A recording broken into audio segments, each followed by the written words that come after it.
growing, peaks in your 50s and 60s, and only starts to minimally decline in your 80s. So much potential with these skills. And it's these skills that are the underlying factor for success, both personally and professionally. So we went through some skills last time. I will recap those, and then we'll get into the new skills. The idea is you are teaching your kids emotional intelligence skills, so we might as well be intentional about it. Okay.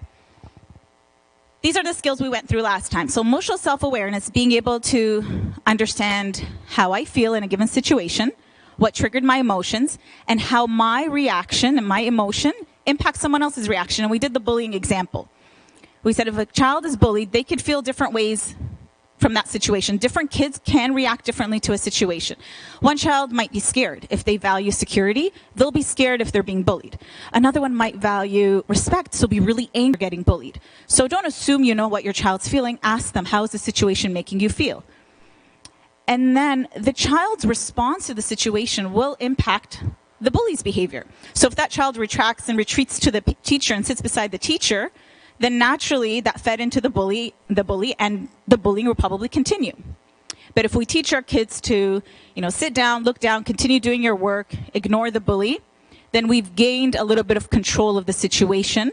And not that the bullying is going to completely, be non-existent, but it'll probably decline. So understanding that how we feel can impact others' behaviors as well.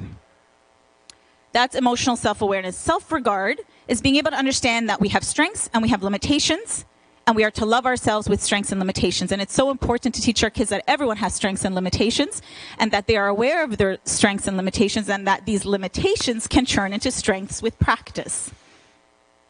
Self-Actualization, that was the one where we want our kids to get involved in child-chosen activities. We want our kids to do activities that are important to them, not just parent-chosen activities. So I know sometimes if we grew up playing a certain sport, we want our kids in that sport. And that is fine, as long as they have something in their life that they get to do that they love doing themselves. Because setting those goals for themselves provides that internal joy from those pursuits.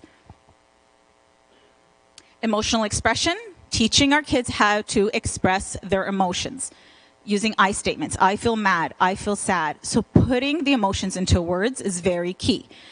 When we say big boys don't cry, we don't suppress the emotion. Emotions are not switches where we turn on and off. What you're teaching that child is to suppress emotional expression, where we're teaching them don't express your emotions. And we don't want to do that so that it doesn't get bottled up. We want to teach our kids to be able to explain and put into words both the verbal and nonverbal. When you see your child frowning, you look upset. Are you okay? And that way it helps them start to be more self-aware of how they feel. Independence, super key. We don't want to raise adults that have to be dependent on someone for every decision they make. We want our kids to gain independence. There's chore charts everywhere you can think of online and whatnot. Even from the youngest of ages, from the age of 2, they can start doing things for themselves to gain that independence, and they desire that. That's where you hear the, no, mommy, they start to have an opinion, and we want to feed into that independence because that's important. Assertiveness. Assertiveness is being able to stand up for yourself, to make your own choices, and that is key. And to do so in a very constructive and respectful way. So it's not aggression. Assertiveness is being able to stand up for yourself if there's a bully, or to say no to any type of temptation that comes your way. But that starts in the house, where we can have these conversations and allow our kids to voice their opinions and to give and take in these discussions with them.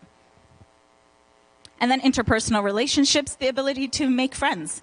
That is a skill.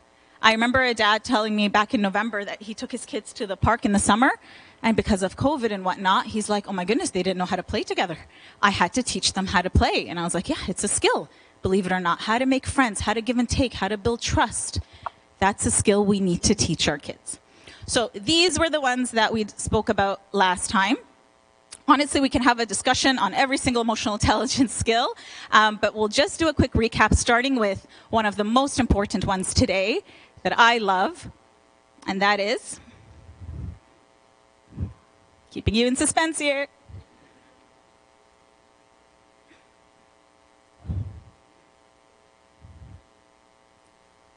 empathy.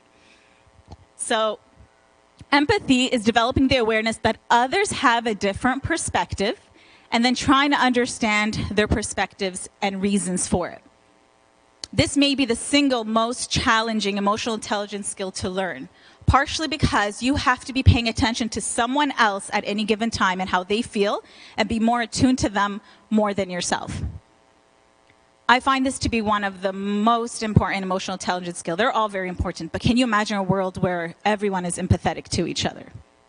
Where we can give and take and understand each other's perspectives and how you might feel about a situation. And for me to put myself in your shoes. That is actually a cognitive skill. So being able to put yourself into someone else's shoes and see someone else's perspective is a skill that children have to acquire. Now, it differs than sympathy. Sympathy is basically feeling sorry for someone's misfortune or struggles. So if we're out with our kids and our kids see a homeless person, if they say, "Oh, I feel sorry for them, Dad, can you give them $5? That's exhibiting sympathy. But if they see them and say, "Oh, they must be really cold at night," that's empathy, because they're able to put themselves in that person's shoes.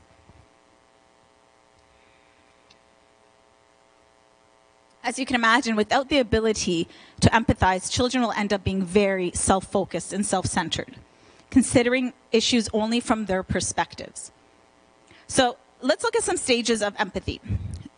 As a newborn, they don't even know they're human, so empathy is not a topic there. Sorry, Benjamin. Toddlers and preschoolers, this is the age where they are very concrete. So again, remember, it's a cognitive skill, empathy. So if they see mommy hit her head, they say, "Oh, mommy, feel better," because they're used to mimicking kind of what you would say in that situation. But they will not empathize over a coveted toy with another child. They don't have that capacity at that time to see something from their perspective. If a preschooler answers the phone and it's like, "Oh, Mom, it's the lady that talks a lot," they cannot understand that might be a little bit, embarrassing or offensive to someone else. They don't have that ability. So we don't punish, we teach. We sit down and have conversations, even though they're still learning and it's hard for them to get it at that age. We say, well, when we say something like that might be a bit embarrassing. She might think she's taking up Mom's time and she's not, and I'm happy to speak with her. So they understand to try to avoid saying it again. When a preschooler and you're playing hide and seek covers her eyes and thinks she's hidden, that's because she's unable to take on your perspective at that time that you can still see her. So it's kind of the toddler and preschool age. It's a very concrete topic for them. They really have to be able to see, and they're very limited in their ability to do that. That does not mean we still don't discuss it and model it in front of them. Elementary years, which I think a lot of us have kiddos in this age, these are the golden years of cognitive development and emotional capacity for teaching empathy. These are truly the years where we can really have these discussions with our children. When my kids come and say, "Mom, so-and-so just stands beside the tree during recess time and no one plays with him," well, how do you think he feels? And how would you feel if you were that child? And what can we do in this scenario? What can you do next time? There's so many opportunities to have these discussions with our children. Whether we're watching something on TV, what do you think of that? How do you think people feel when that tornado ripped through their house? How do you think they're feeling? What do you think is going to happen? Having these conversations helps them practice building empathy. The teen years. We don't have kiddos in this age, but I thought this was very interesting to know so that we can pay attention to that. And I remember talking to a mom about her teenager, and this is a year where they experienced something called egocentrism. Even the most well-behaved social child that is quite empathetic typically goes through this phase. And what this phase really is a phase where they're very self-focused, where you'll start to see that children start to really be focused on conformity, dressing alike, having to have the same cell phone, having to be in the same activities as their friends. Although these teens have the cognitive capacity to think and put themselves into someone else's shoes, they're putting so much emotional energy into protecting themselves. So even though they can understand that boy over there is getting bullied, they're putting way too much energy in themselves to avoid themselves being the victim of bullying because of how much they need to conform during this age. So they go through that phase where we'll notice, as we're teaching them empathy and everything's going great in elementary years and it's increasing, that in the teenage years, it's like, I tell you 1,000 times to clean up your room. Why can't you clean up your room? They go through this very self-focused phase in their life where, although I can understand your perspective, I'm more concerned about what concerns me. And they get out of that phase. Rest assured, they get out of that phase with more practice and skill and constantly building these skills. Explaining, why do you think it's important to clean your room? Why do you think I set a curfew for you? So having these conversations so they can start taking in our perspectives as well is key. When they move out and they go to university and they're managing university and laundry and cooking and outings, that's when actually empathy tends to peak for parents, because they're like, how did you do it all, right? They finally get it. How are you managing all of that? So it's key, very, very key, that we always try to help our children understand their perspective and help them understand someone else's perspective. Now, empathy allows for possibility, but does not require that you alter your behaviors or emotions. It does require, however, that you understand and care about other person's emotions in a way that allow you to understand and support them. So to be empathetic doesn't mean that when I listen and support you, I have to necessarily agree with you and change my behavior. It might lead to changing behavior, just like that 5-year-old when he answered the phone saying that about the lady. Mom, it's the lady that talks a lot. He probably won't do that the next time. But if your child has a friend that really dislikes the teacher, is very critical of the teacher, hates the teacher, your child can be supportive and loving, but they don't have to hate the teacher as well. So that doesn't mean empathy means necessarily that you must change your perspective. We can sit down and have really great conversations together, understand each other's perspectives, really appreciate and learn from each other, support each other. But if I still have my perspective and my stance, that's okay. That's still showing empathy. Now, parenting styles. We discussed parenting styles last time as well and how it impacts these skills. Authoritarian parents tend to be very rule-oriented. So it's my way or the highway, what I say go. As you can imagine, these kids grow up thinking there's only one perspective, and that's the parent's perspective. So they grow up thinking we don't have these discussions in which we understand each other's perspectives because their parents don't model that to them. They model the my way or the highway kind of parenting. Whereas authoritative parents are willing to have these discussions and reason with their children. And these discussions and value and compromise is what's important with our children. To be able to understand, do you understand where I'm coming from? Do you understand why I say this? What are your thoughts about this situation? And really helping them practice the skill of understanding, learning about someone else's opinion and someone else's perspective. Okay, so that's empathy for you. I feel that a lot of these skills feed into each other. When you are empathetic, doing the next skill, being socially responsible, becomes a bit easier. So social responsibility involves the ability to be a cooperative, contributing, and constructive member of one's group. So social means to be with or do something for others, responsibility, behaving with concern. So basically this skill is the idea that you can start at home. I tell my kids, we are 5 people. When 5 of us help clean the house, it goes a lot faster and it's a lot easier than when one of us is just doing all the work. So even something as simple from when they're young, putting their dishes on the countertop and not just focusing on the activity, but the why behind it. When we all pitch in and work together as a team and as a family, you are a constructive member and a vital member of this family. When we work together, things get finished a lot faster. So teaching our kids this social responsibility, because then it'll trickle in other areas in life. They understand that when they work as a team in school, that they have a responsibility towards that team. Kids that are in competitive sports or team sports tend to understand this concept as well, because they know that there's a team that relies on them, and they rely on the team. And as they grow up older, they'll start to, if not sooner, start to volunteer their time and understand they have a responsibility that starts in the home, but also trickles into their community as well. And that's a key element of emotional intelligence, to help them understand you are part of a group and you have responsibilities and you're a vital member. You're needed in that group. Okay? And the more empathetic a child is, the more they don't just go through the motions of the activity. They really understand that I'm helping in this sense. Like I'm helping mom and dad clear the table so they're not spending their whole time doing that. So the next emotional intelligence skill is called reality testing. This involves the ability to distinguish between fantasies and hope. and what is real. So an accurate reading of the environment. So it incorporates two types of skills: being curious enough to gather information from your environment, and then calibrating your response, not over or under reacting.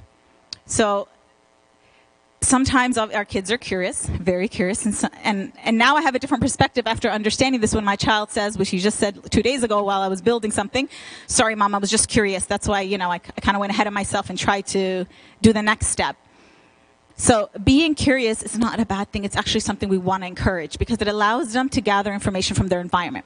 So for example, if a little one, 4th grade, did a science project, he was looking for you. So if a 4th grader gets a science project back home and doesn't do so well, being curious would present itself as reading the comments that the teachers wrote and maybe going and getting more feedback from the teacher, like, why didn't I do so well? And if the teacher says, you needed to add more detail and the findings were not that clear, now we got to calibrate our response. We have to teach our kids to calibrate how they react. Overreacting would be crying, throwing a tantrum, being like, this teacher hates me, science is just not for me. So that's overreacting. Underreacting would be, if it was any other teacher, I would have aced it. It's all on her. This is not important. Right? So it's being able, with all situations, to teach our kids how to calibrate their responses. A much better response would be, well, let's read the comments. Let's see if we can make any changes just so we learn for next time. Let's be more aware for the next project.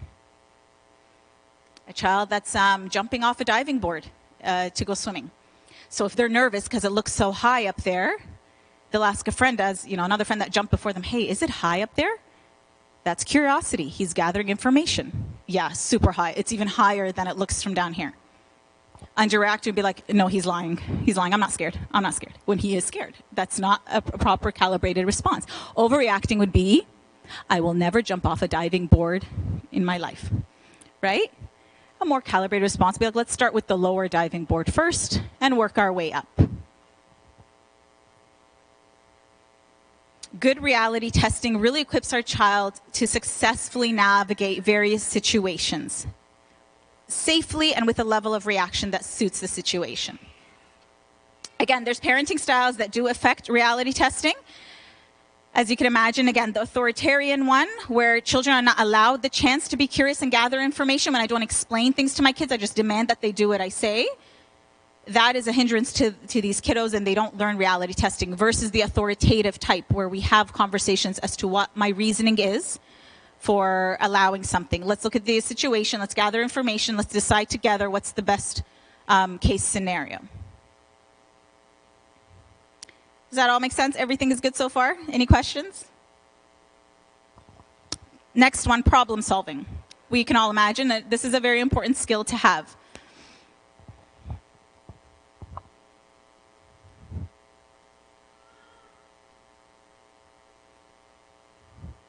It's not showing up. It's very delayed. Oh, look at that. Okay, so I'll keep going. Problem solving is the ability to identify and define a problem. And it's a multi-step approach. And I'm going to use an example I used in part 1 because I love this example. And it's taken from a book called Getting to Yes. So it's a negotiation book. I highly recommend it. But they use an example of an orange. 2 people want an orange. And until we get the process up here, the first process to problem solving is recognize there's a problem. I have 2 people and they each want the orange. And then the next step is accurately define the problem without your emotions getting in the way. The problem simply is there's 1 orange and 2 people want it. If one of them starts to say, she hates me, she never wants me to have oranges and be happy, that is taking on, allowing my emotions to kind of run the show. That's not the reality of the problem. It's not that they hate me or they don't want me to be happy. Simply there's 1 orange and we both want it. And then we need to figure out solutions. Seek information is first. So seek information. Why do you want the orange? Well, I want the orange. I need the zest to make a pie. Okay, and why do you want the orange? Well, I need to juice it to make juice. So now I've gathered more information as to why you each need an orange. And then I can think of solutions. Okay, one solution is one of you gets the orange and the other one doesn't. Another solution is we cut the orange in half and you both get half. Or a third solution can be one takes the peel and one takes the inside of the orange. And you can analyze the different solutions and pick the one and evaluate the one that, and see if it works best. And most probably the one that works best, that is most effective, would be if one takes the peel and the other one takes the inside of the orange. Then they both get exactly what they want without waste. So teaching our kids to problem solve, to understand, let's think of all the solutions, let's look at the information we have, let's look at possible solutions, and let's pick one and evaluate it is key. And again, the benefits, obviously, of problem solving and teaching our kids to problem solve is to gain those reasoning skills. And one of my favorite is to teach them compromise, which is a word that I love that we introduce in our homes. We need to compromise. We need a win-win resolution and solution. It's not a win-lose. And we train our kids to constantly have that mindset of win-win when it comes to solving a problem. Okay, the next emotional intelligence skill is impulse control. So this is an interesting one because I learned a lot about this one. I think naturally we think impulse control is very involuntary, and it's actually not. So it involves resisting temptation, being patient, being willing to delay gratification, or not acting on impulses. Impulse control is a decision-making skill. It's about understanding and controlling emotions long enough to think about your decision before you make it. So that term, think before you act, we're training them in impulse control. So instead of constantly thinking they're impulsive, it's so involuntary, no, we need to train them to be patient enough to think long enough to see what your reaction and how that can impact someone. They're never truly involuntary. Rather, they seem so because an action is taken so quickly without much thought.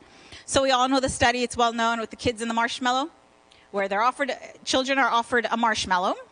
They did a study, and the examiner gave them a marshmallow each, and they said, I'm going to leave you in this room, and when I come back, if you don't eat the marshmallow, I'll give you a second one. And kids waited 15 minutes. That's a long time for a young child to be waiting. And some kids ended up eating the marshmallows, and some others, when they came back in, they hadn't eaten it, so they got the second one. And they followed these kids up until adulthood. They found the kids that were able to wait, had much more positive social relationships, more success, higher SAT scores, more success at work, even into their 40s. Because delaying that gratification, having that impulse control, and practicing from a young age, this is actually one skill that if we don't practice from a young age, is very challenging to start practicing as a teen and adult. Because there's such a short-term reward when it comes to impulse control, that if we don't start practicing that and giving them a lot of practice with that, it does become challenging. Again, EI skills are not skills that are impossible to learn. Some kids, based on their temperament, can learn some skills easier than others, but everyone can learn these skills. But impulse control is one where you would want to start young. And some ways to do that, plan ahead. So if you're going to be in a situation, if your child wants to has been saving up money for a specific toy, they want that car, and you're about to go to the store, guiding them and planning ahead, saying, you know what, if you take all your money, you might be tempted to spend it all. And you've been waiting for that toy for so long once it comes out in the market. So why don't we just take half of your allowance or only take a certain amount? So guide them so they can help them with that impulse control. The second one is allow an environment that's conducive for that. Don't leave the cookies on the countertop and then tell them you can't have a cookie, right? So, and that's why I hide them in the cupboards and I eat them in the cupboards. It's for their sake, guys. Right? Hi. So, again, we want an environment that can help with that impulse control. In church, it's a long time to wait in church. I'm not going to expect a 2-year-old to be sitting for long. I'm going to allow an environment where I could take breaks with you. I can grab you a book to read, an environment where I can allow for success. Point out impulse control in others. So if you see a friend that exhibited impulse control, when watching TV, how do you think that player reacted? Why do you think he got a yellow card? Explain impulse control and explain when they've seen it somewhere, and praise it when they've seen it, and explain it when you see someone reacted very quickly there and didn't think much of their decision. And definitely model it yourself. Oh, thank you. Thanks, Mina. Model it yourself. So how are we with our impulse controls, with our spending, with our anger? That is something in all EI skills we're to model these skills. Okay, Next one is flexibility. It involves being comfortable with change and adjusting emotions, thoughts, and behaviors to a changing situation. So this is the ability to adapt to change without being so stressed and so anxious about it. This does not mean we don't have routines. I can only imagine a morning or a night without routine. That's not flexibility, that's chaos. So routines are very important for those expected activities that we have so that we keep the day flowing and going. But allowing our children flexibility in their life is key, and training them. They go through a lot of changes in their life. Before they're the age of 10, they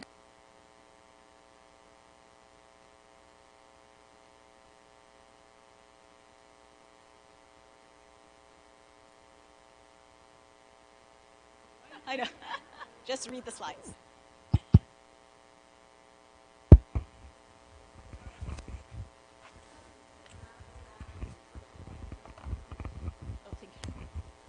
Flexibility allows for that change to happen without too much stress. So for example, if you're going away in a week and kids are going to stay with grandma and grandpa, usually they say you tell the kiddos about 1 day per year of their age. So if they're 7, about 7 days before, you let them know, okay, in 7 days, you're going to go spend some time with Teta and Giddu, and let's prepare for that transition. Maybe you'll have a calendar that you can mark off the days. Maybe you'll write a list of all the things you want to do. So helping and guiding them with these transitions so that our kids grow up equipped with all the changes that are about to happen in their life and being able to adapt to these changes without a lot of stress, which leads into stress tolerance. So stress tolerance is includes the ability to withstand things that activate stress without falling apart, becoming agitated, so basically remaining calm in situations. We don't want to remove all stressors from our children's lives. We just want to teach them how to cope with stress. That's what's key. So what really causes stress is not the situation, because two people can be experiencing the exact same situation and one be more stressed out about it than the other. It's really about how much threat they feel in the situation and what resources and coping mechanisms they have. So these are things we need to talk with our children about. What are you concerned about on this test? What's the worst that can happen? Now, what's most probably going to happen? Let's look at the past. You've been acing this course. Let's write all the things that can happen, the good things that can come out of this. Framing and having that positive mindset helps kids see the good and helps them see themselves successing. Now, resources, we need to equip our children with knowing what kind of resources they have when they are stressed. So a supportive family, maybe there's a specific hobby, maybe they like to listen to music, maybe it's reading a book, maybe it's a certain small distraction. These things we can help our kids know what their coping and their resources are and their coping strategies are so they can go to them in time of stress. Okay, this is the last EI skill, optimism, and it's a really important one. Now, ability to remain positive and to persist when faced with adversity. So this requires two things: framing situations in a positive way and perseverance. Optimistic people don't just expect things to happen to good things to happen to them, they make good things happen. So in this situation, you want to constantly be teaching our kids to frame situations positively. It's not easy, but it's such an important key skill to teach our kids. You always look for the good in people and the good in the world and in any situation, and trying to always guide them to pulling out the positives in a situation. Because if they constantly believe that something bad is going to happen or the situation is so negative and just looking at the negative, I always tell my kids it's like a magnet. If you think negative thoughts, negative things will happen. It's just the way it is. It's that self-fulfilling prophecy that we all know about. They've done tons of studies with teachers. If a teacher thinks this child will not do well in class, say they got a poor score on the first test, if the teacher believes this child will not do well, unwittingly she won't be paying as much attention to help them when they need help, and naturally they again won't do well in class. So if I constantly think bad things will happen to me, or I'm not going to be able to accomplish this, naturally my actions will also feed into that. But if I persevere, which is the next one, perseverance, that constant determination that even in a challenging situation, I keep going at it. I don't stop. I don't quit. I keep trying. Even as parents, let's look at this in a different way. Let's think of other solutions. So having that mindset of persistence takes away from that concept of learned helplessness. Because just like they did all those studies with, and they put them in a cage where they trapped them and they couldn't get out. and they constantly tried to get out and they couldn't get out. And then when they put them in the cage where they could get out, they didn't even try because they've just learned that, all these failures, it's just not worth trying. Whereas we want to teach our kids that it doesn't matter. We keep going. We keep trying. Okay? And lastly, this encompasses a few emotional intelligence skills, which is happiness, which is actually very key. Because if we're low in happiness, this is where you get to mild or severe depression. So we want to ensure our kids are joyful and happy. And how we do that is through 4 EI skills that we've discussed that are key. Self-regard, loving myself for who I am, even with my strengths and my limitations, knowing that even my limitations can become strengths. Self-actualization, being involved in goals and activities that are meaningful to me. My own pursuits. If I love music, I love a certain sport, that at least the child is doing one thing in their life that they get to choose and they have joy from those pursuits. 3 is optimism, the one we just discussed.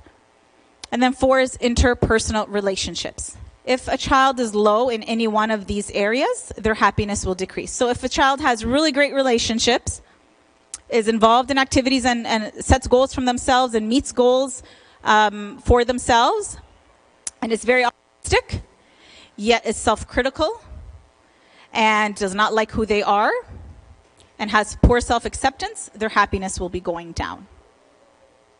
Okay? So, thank God. That's it. We finished a 282-page book. So I find these skills, again, they're skills. They're things we learn. I learned so much about myself through these skills in the areas that I need to continue working on. And honestly, in the world we live in, if we just raise our children in love and with the constant desire to teach them, to be in the image and likeness of God and to teach them these skills to be empathetic, to be kind, to persevere, I could only imagine what the world will look like in 20 years. Thank you, guys. Glory be to God forever.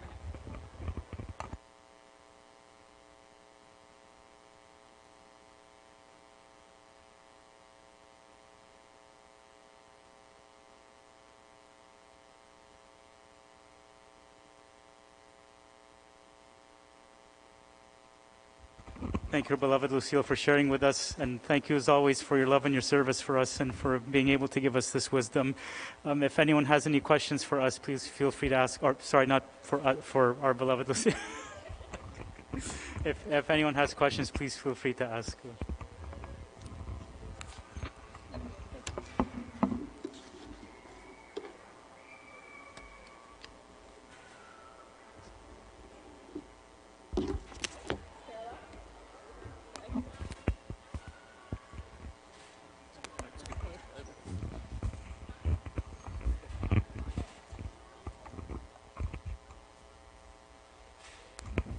For a child who is very self-critical of themselves, how do you get them to overcome that?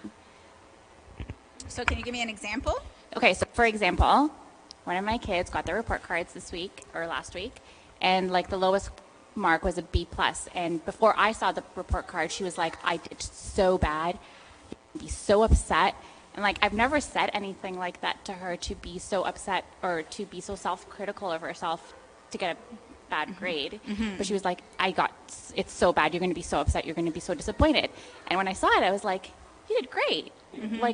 Why do you think that? Mm-hmm. So I just don't know where that came from, and I don't know how to get her to. Yeah. I think you went about it really well, where you even asked her that question. Why would you think that? And hearing her response is key.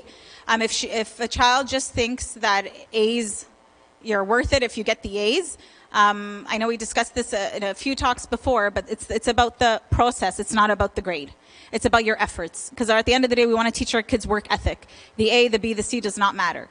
It's about the fact that you work hard, you do your best. That's what's going to pay off at the end. So in my mind, I would think you went about it the right way. I would listen to her response and see where the root concern is. If she thinks that she's just associated with her grades, so unless I get an A, I'm not good enough, or I'm not doing well. And then teaching the work ethic. It's you work hard, you do your best, and that's what's important. As long as you always put your effort forward, that's what matters. These are great grades because you're always trying your best. Anyone want to add anything? That honestly reminded me of a story growing up. I told Tony this. I probably told my friends this. But I was in high school. I opened up my report card on our way home to school, and it was B pluses all down. And I started bawling. My dad was driving. I was crying. I'm like, oh my gosh, I got all 70s, Daddy. And I was crying. And he's like, while he's driving, he's like, it's okay. It's totally fine. You're fine. You're loved. It's okay. And I'm like, I can't believe it. And then I look, I'm like, oh, that's the class average. I got all A pluses. Okay. I like wipe my tears off. I go, sorry, Daddy, it was just the class average. But I remember, you feel like sometimes some kids have that feeling that unless it's the grade is what defines them. Absolutely not. And I think that's just a change in mindset of it's all about your effort. I tell my kids, you do everything as though you're doing it for Jesus, even that test, that assignment. That's all we expect of you. So yes, Mike. Guys, I'm no expert, so by all means, please feel free to add. So just a question about impulse control. Not necessarily the delayed gratification piece, but the thinking before you do something. And sometimes we feel that some of the kids don't necessarily think before they do something, and they just it's almost like the brain's off. Any recommendations or things we can work on with that? Yeah, I think it's, and again, anyone feel free to add. I think it's those times we sit and explain and reason with our children. So to explain, when something like this happens, here are the steps we can take. So we can pull ourselves away from the situation. We need to think about how one action can impact someone. So if I want this toy and someone snatches it out of my hand, we need to stop and we need to pull away from this situation if we're going to feel that we're going to overly react. I love having conversations with my children outside of the actual scenario. So if they just got into a fight and hit each other, that's a hard time to discuss sharing. I'll mention it, but I know it's a hard time. But when we're having dinner together, then we have our sharing discussions. What are your thoughts about, what should we do when everyone wants a toy? How does the other person feel? They also want to play with it. They also want a churn. Okay, what can we do next time when we want to share a toy? When we want a churn, we can wait. We can ask, can I have a churn when you're done? We can go put on the timer. And I find that really helps to have these discussions outside of when it actually happens. The more we sit. So one thing all of these EI skills have in common is it requires us taking the time to have discussions with our children, taking the time to teach them, taking the time to love them. And so that is what's key. So even after the fact, when everyone's cooled down, to sit down and say, okay, what happened in that scenario? And when we reacted, what ended up happening because of our reactions? Now, what's some other options we can do next time? Can we pull away from the situation so that we can take a break? Can we go get help from an adult, etc.? So having these conversations even constantly is key and will help build those skills. Yeah, here.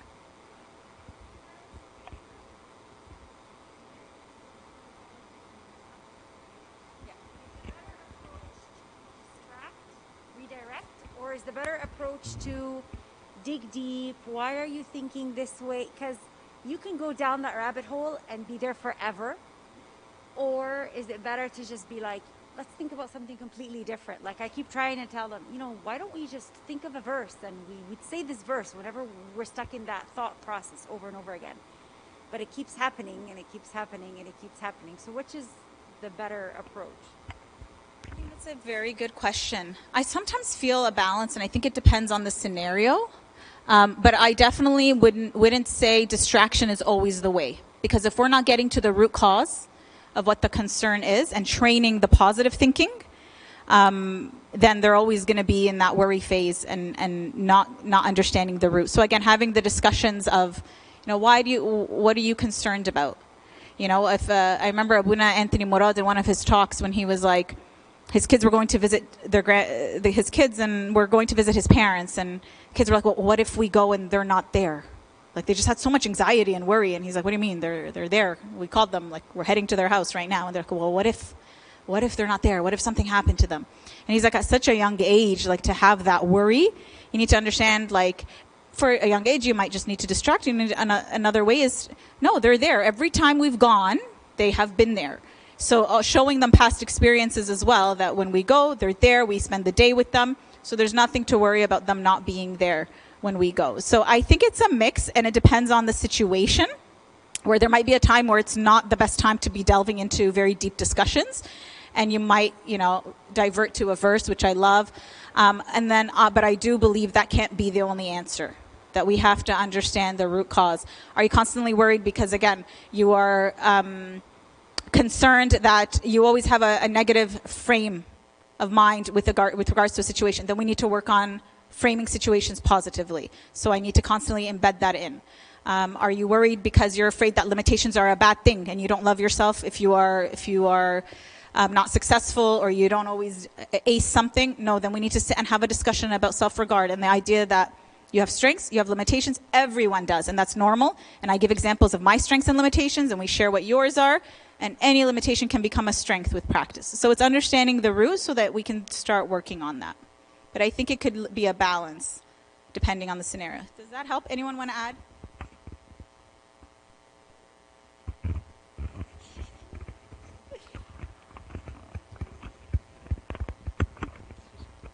I feel like you're going to answer your own question. Just get ready. No.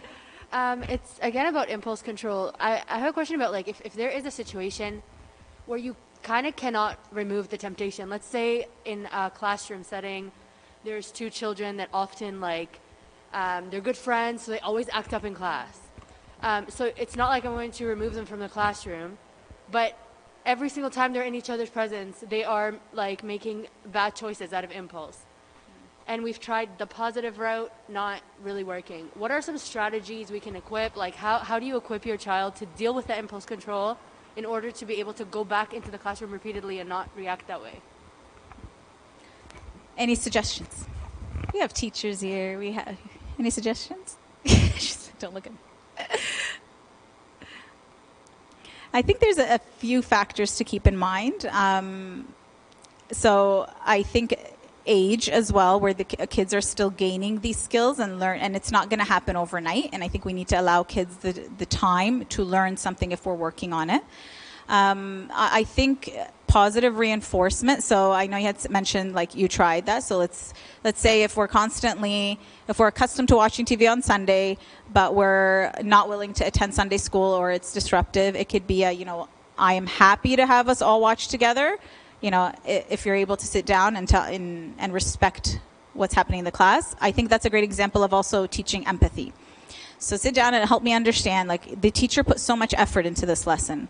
The kids are all sitting there wanting to also listen. I understand it is so exciting to see your friend, and that's why I promise you after Sunday school, you are welcome to play together outside in the gym. I will allow us an extra 15, 20 minutes at church to do that. Sunday school, though, you need to realize that every time we talk and we act up, that the teacher can't give her lesson, that she's worked so hard to do all week, and that really upsets her, and the kids can't focus and listen, and they're there and they're wanting to learn. So I think coming from the approach of how you're making someone else feel, again, that doesn't mean the next week it's going to be a switch, but it's that constant conversation. And I truly believe, working with kids for 22 years, that change comes, which is the really exciting things. The thing about these are their skills. They need to be practiced, they need to be modeled, and don't give up. That's it. And I know sometimes it feels like, it's not working, right? But I do believe in that positive reinforcement, that if we're not going to watch, I don't like to word it that way, but the idea is that there's no watching if we can't sit in Sunday school respectfully, right? So, but we are happy to watch if we can.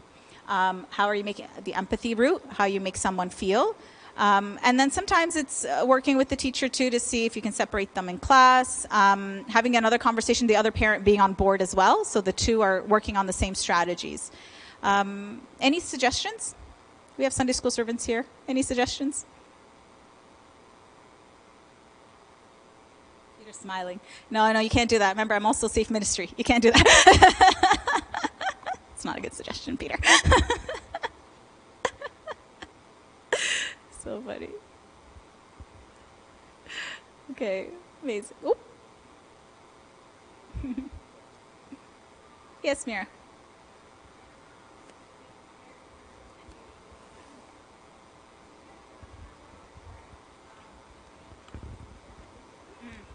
what their most important, like, kind of their priorities with respect to their development is. I'm dying to find that chart because I remember at one, like they were saying, for example, in some of the elementary years, part of it is that they're pushing their limits to understand their boundaries. And I think as parents, we need to know that that's the stage the kids are going through, or even when you were mentioning with teens, in order for us to normalize some of their behavior and also direct our own like disciplining in with that in mind. Do you know that chart, or is there anywhere, like, can you direct us to where we can find so that we understand without reading a 250-page book, but like just to understand roughly what's their priorities at each stage so that we can, you know, incorporate them? I don't remember that chart. I never received that chart personally. I don't know if we should contact Abunab Shoy again and see if he has the chart. But I think you bring up a good point that they're constantly doing that as kids too. They're testing boundaries, and that's why we have to be consistent. And it's extremely important to be consistent. So if we discuss and agree on something, and the discussion can't happen in Sunday school, or it happens at a time when we're calm and collected and ready to have these discussions. I know the Parenting Towards the Kingdom book suggests to do it at night. It's actually very interesting. When I came to do that at night with one of my sons, he actually said, "Mommy, do you mind not discussing this at night so I can have a peaceful night?" Like, it's not a good time to actually sit and say, okay, so when you hit your brother today, like, you know, that, how do you think you made him feel? And please, let's not do that. And he's like in bed.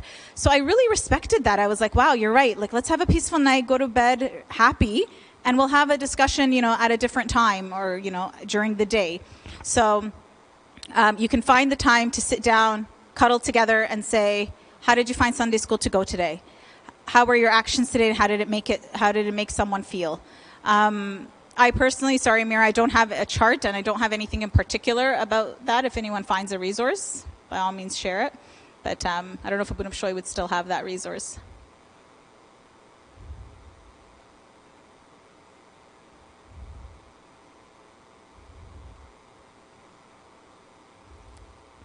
Okay, thank you guys.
Hello.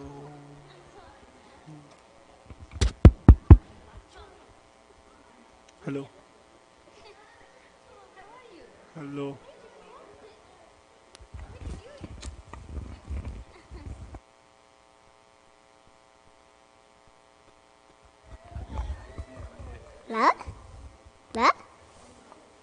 something about Jesus. Say, I love Jesus.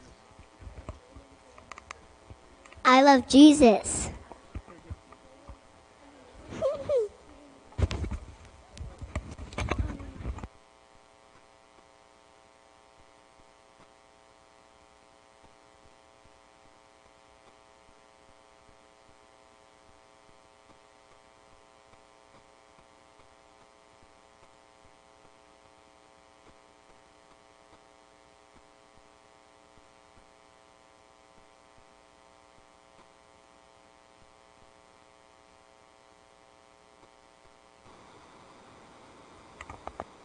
I love Jesus.